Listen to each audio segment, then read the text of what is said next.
Hi hello creators welcome back to Unitech Telugu. ఈ వీడియోలో మనం యూట్యూబ్ ఛానల్లో రీఇష్యూడ్ కంటెంట్ ఇష్యూ వచ్చింది. సో ఛానల్లో ఉన్న ఇష్యూస్ అన్ని సాల్వ్ అనేది చేసేసాను. సో రీఇష్యూడ్ కంటెంట్ అంటే ఏంటి, రీఇష్యూడ్ కంటెంట్ వీడియోస్ ఎలా ఐడెంటిఫై చేయడం అనేది చాలా వీడియోస్లో నేను క్లియర్గా చెప్పానండి. ఈ వీడియోలో నేను రీఅప్లై అనేది చేయబోతున్నాను.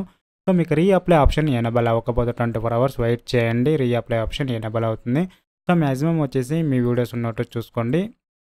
రీఅప్లై ఆప్షన్ క్లిక్ అనేది చేసుకుందాం ఇప్పుడు. సో రీఅప్లై ఆప్షన్ క్లిక్ చేసేక ముందు ఛానల్లో ఉన్న ఇష్యూస్ అన్ని సాల్వ్ చేసుకోండి. సాల్వ్ చేసిన తర్వాతే మీరు రీఅప్లై అనేది ఇవ్వాలి, లేదంటే మళ్ళీ రిజెక్ట్ అవుతూనే ఉంటుంది. యువర్ రీఅప్లికేషన్ ఈస్ అండర్ రివ్యూలో ఉంటుంది. మ్యాక్సిమం ఒక 24 hours 48 hours వెయిట్ చేయండి. సో రివ్యూ అనేది కంప్లీట్ అనేది అవుతుంది. సో మీ వల్ల ఇష్యూ సాల్వ్ చేయడం అవ్వకపోతే నన్ను కాంటాక్ట్ అవ్వచ్చు, నేను చెక్ చేసి సాల్వ్ చేయిస్తానండి. నా వాట్సాప్ నంబర్ డిస్క్రిప్షన్లో ఉంది, అబౌట్ సెక్షన్లో ఉంది, తర్వాత బ్యానర్లో ఉంది. అందులో మీరు వాట్సాప్లో మెసేజ్ అనేది చేయొచ్చు. ఓన్లీ పెయిడ్ సర్వీస్ మాత్రమే అండి, ఓకేనా.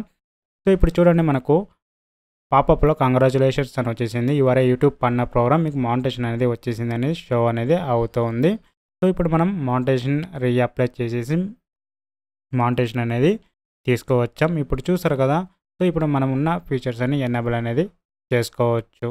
సో మానిటైజేషన్ రీఇష్యూడ్ కంటెంట్ వచ్చిన ఛానల్ మళ్ళీ మానిటైజేషన్ అనేది రప్పించాం. ఇప్పుడు చూస్తున్నారు కదా. సో నన్ను కాంటాక్ట్ అవ్వాలంటే నా వాట్సాప్ నెంబర్ డిస్క్రిప్షన్లో ఇచ్చాను, అబౌట్ సెక్షన్లో ఇచ్చాను, బ్యానర్లో కూడా ఇచ్చాను. అందులో మీరు మెసేజ్ అనేది చేయండి. కాల్ చేయకండి, చాలామంది డైరెక్ట్గా కాల్ చేస్తున్నారు. వెయిట్ చేసుకోండి. ఫస్ట్ మెసేజ్ చేయండి, తర్వాత కాల్ అనేది మాట్లాడతాను, ఓకేనా. సో ఇప్పుడు చూసారు కదా. సో రీఅప్లై ఎలా చేయడం, మానిటైజేషన్ అనేది తీసుకోవచ్చాం. ఇలాంటి మరిన్ని వీడియోస్ కావాలనుకుంటే ఛానల్ సబ్స్క్రైబ్ చేసుకుంటే పక్కన ఉన్న బెల్ ఐకాన్ యాక్టివేట్ చేసుకొని అందరికీ షేర్ చేయండి. Thanks for watching. Have a nice day guys.